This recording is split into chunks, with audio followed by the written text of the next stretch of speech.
Les il faut et les il doit. Donc ces informations-là sont autant dans le parcours des flammes jumelles que les autres personnalités contrôlantes au niveau du mental.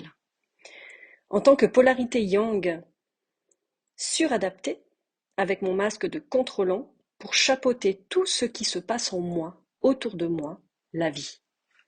Les il faut et les il doit me connaissent et en tant que Chaser Yang, vous aussi.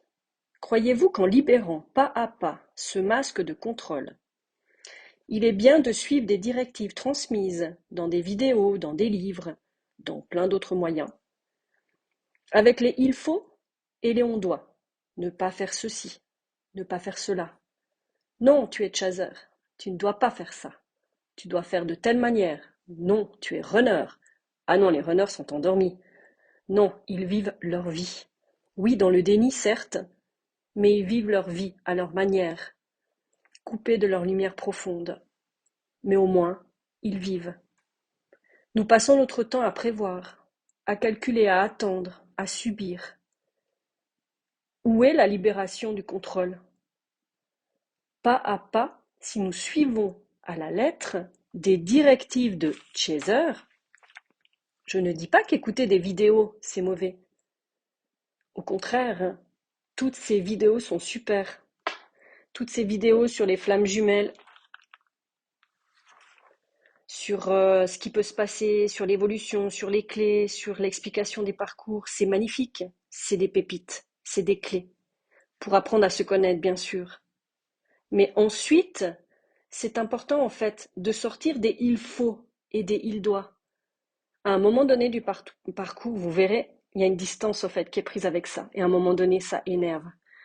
Ça énerve d'entendre il faut faire ça, tu dois faire ça comme ça. Ah non, surtout pas ça comme ça.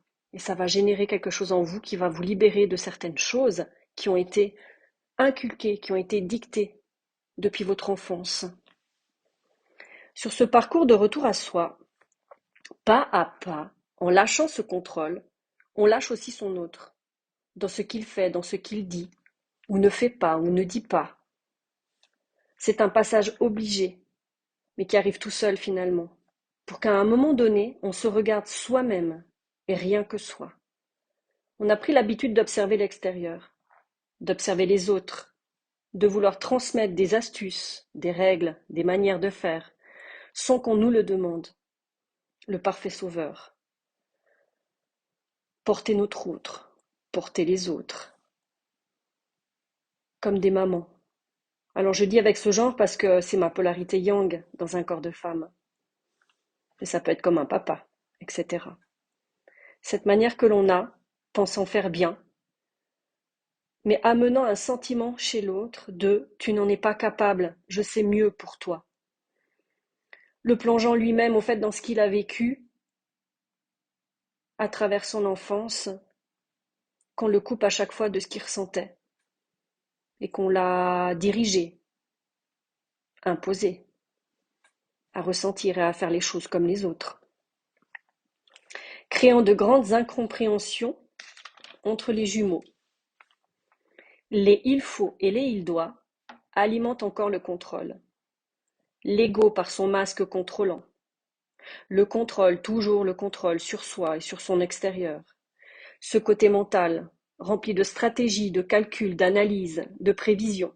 On surcharge son mental inférieur d'un brouillard énorme qui éveille les doutes de bien faire ou pas, de ne plus savoir penser par soi-même, éveille la culpabilité, la honte quand on n'arrive pas à lâcher des habitudes. On stagne, on se freine dans son évolution, on se perd dans sa tête, on se coupe de son ressenti propre, de sa guidance, de sa petite voix, qui sait, notre âme. Les choses partent de la tête et non du cœur. Quand on suit des concepts, on s'égare. Si on ne fait pas la part des choses, on perd son discernement personnel. Bien sûr, je ne dis pas qu'il faut arrêter tout ça, qu'il ne faut pas écouter les règles, ça n'a rien à voir. C'est simplement en faire son propre jugement, sa propre interprétation et ressentir dans son intérieur qu'est-ce qui est juste et qu'est-ce qui vibre pour soi. Un moment sur le parcours, On est rattrapé par son pouvoir de souveraineté, de liberté, comme une colère qui survient, car on veut avoir le choix, soi-même, s'entendre soi-même, ressentir soi-même, en toute indépendance.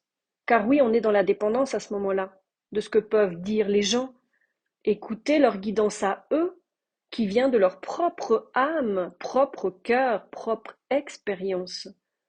On est amené, nous, polarité, en tout cas Yang, Chaser, à se faire confiance en notre guidance, en notre âme, en nos guides. Pas à pas, on y arrive. On lâche l'extérieur pour revenir à soi, s'écouter à nouveau, reprendre confiance en ce qui a toujours été.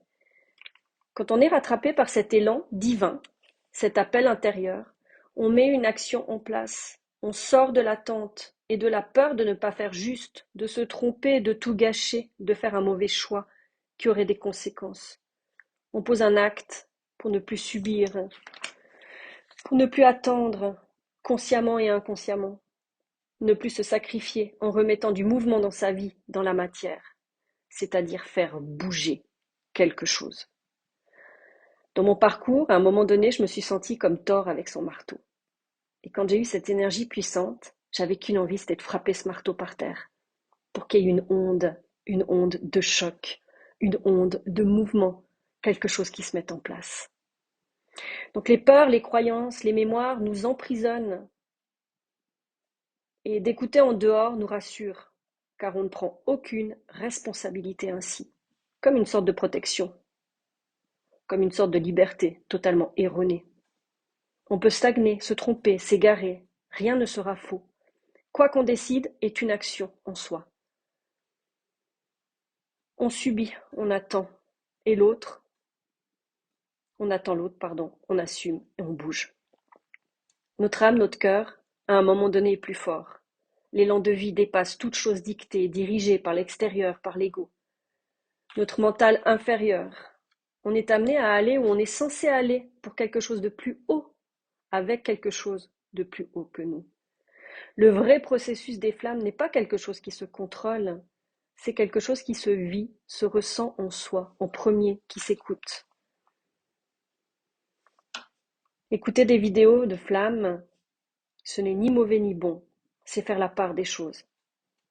Entendre son ego, prendre de la distance, observer si on est dans cette phase de contrôle, si le masque y est.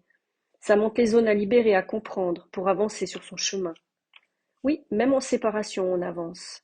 Même en séparation, on est lié. Pourquoi?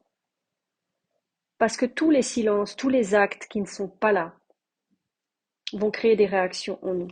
Et ces réactions sont des libérations qui sont en cours. Donc toute chose qui se passe est une avancée sur son propre chemin d'éveil. Donc on y apprend des choses, on évolue à travers des mots dans ces vidéos qui percutent, qui éveillent, de vrais déclics de l'âme, d'avancer, pour ceux qui, à un moment, entendent derrière les phrases, les contextes, et ne restent pas en surface, mais descendent plus en profondeur. De vrais boosts de connaissance de soi, d'élévation de paliers, de prise de conscience. En conclusion, des il faut et des il doit, il se cache des croyances, des dogmes, des règles instruites, et finalement des peurs d'oser. Voir par soi-même prendre ses propres responsabilités, de mettre en action des choses, des désirs, des envies profondes. Se contenir, se taire, attendre le bon moment, calculer, préparer des scénarios de comment ça doit se passer, ce qui doit être dit, ce qui sera fait, s'il revient ou s'il ne revient pas, reste du contrôle pur et dur.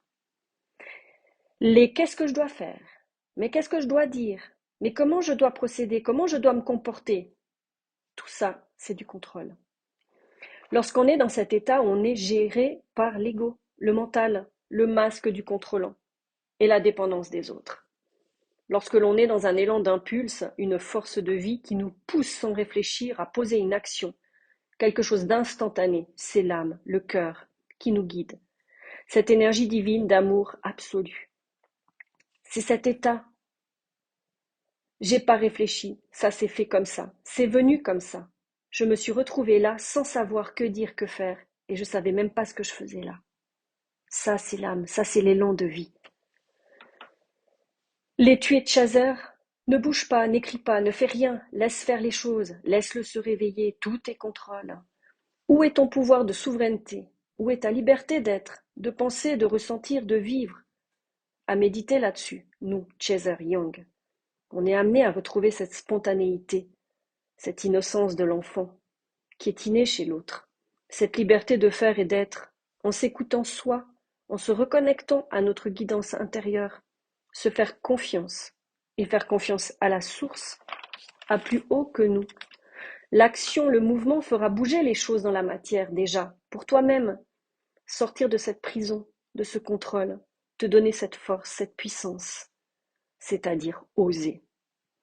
Peu importe le résultat extérieur. Si c'est un résultat qui te paraît négatif, te fera avancer et simplement te montrer sur quel point il te reste encore des failles à guérir, des émotions à libérer, des réactions à laisser sortir. Et si le résultat est positif, eh ben tu auras osé, tu auras essayé, tu te seras pris en main, tu auras osé, tu te seras affirmé, positionné, et tu seras sorti de cette fuite. Et oui, nous aussi on fuit, mais dans la non-existence, dans la non-existence du faire, et aussi de l'être libre d'être. Merci de m'avoir écouté.